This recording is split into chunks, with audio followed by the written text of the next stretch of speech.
let me start with this. The NBA players, some of them don't want to play in Orlando.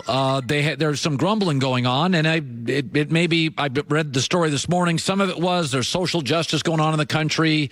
They want to be part of that. Some of it is they're away from their family too long. Some are worried about the virus.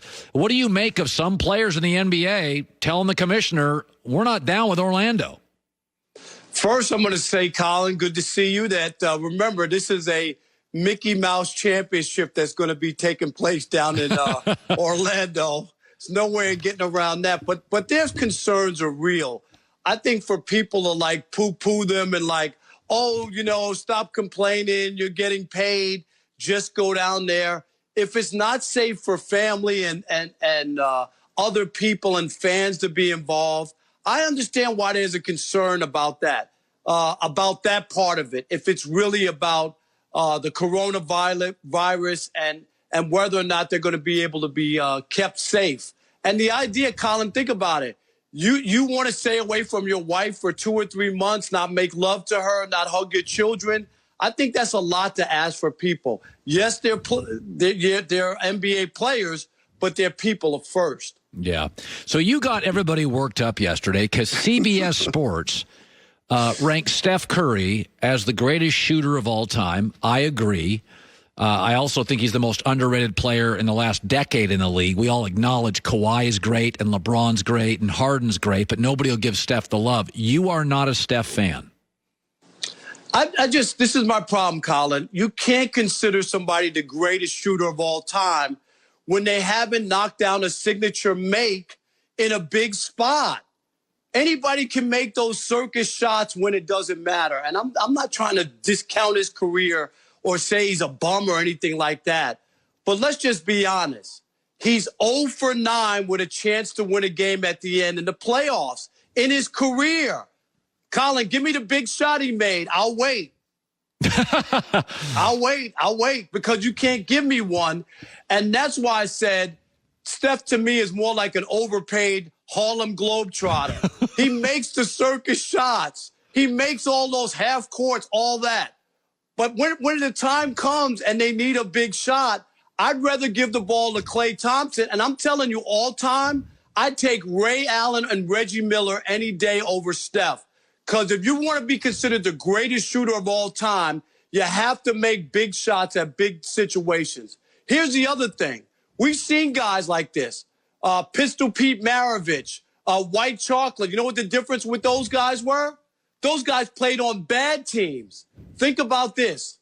Kevin Durant came to the Warriors, right, Colin? And he took Steph's lunch money and his team.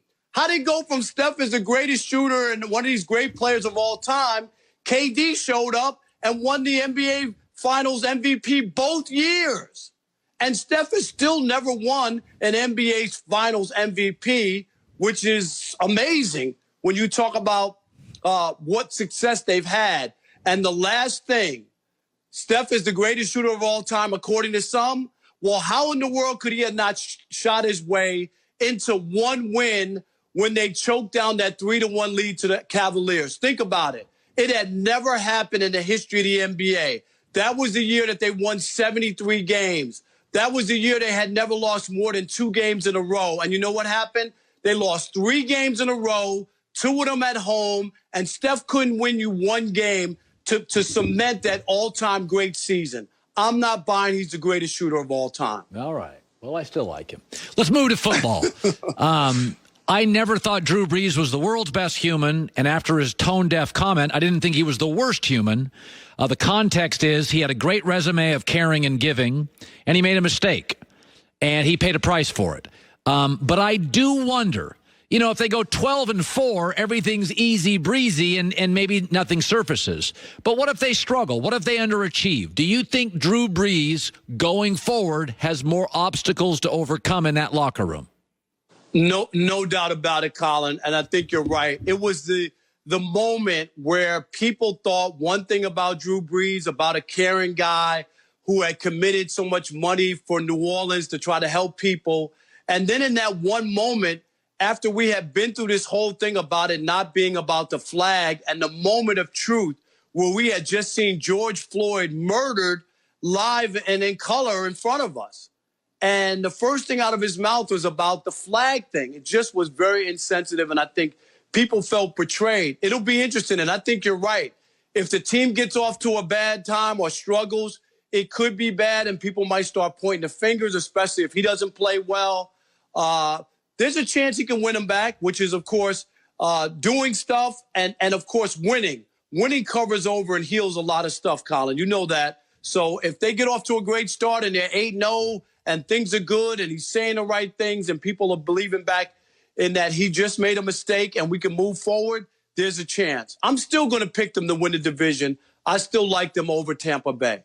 Finally, a couple minutes left. I was told yesterday by somebody I trust, within 48 hours, baseball is going to figure this thing out. Your thoughts? I totally agree.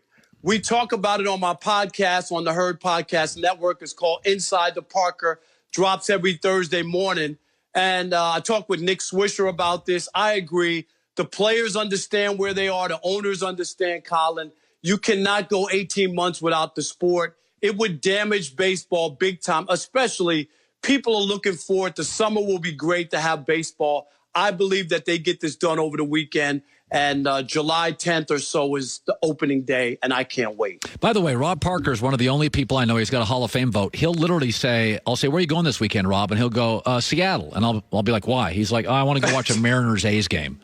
You're the only person. You know it, Colin. Last year, I went to all over the country watching baseball games. He does.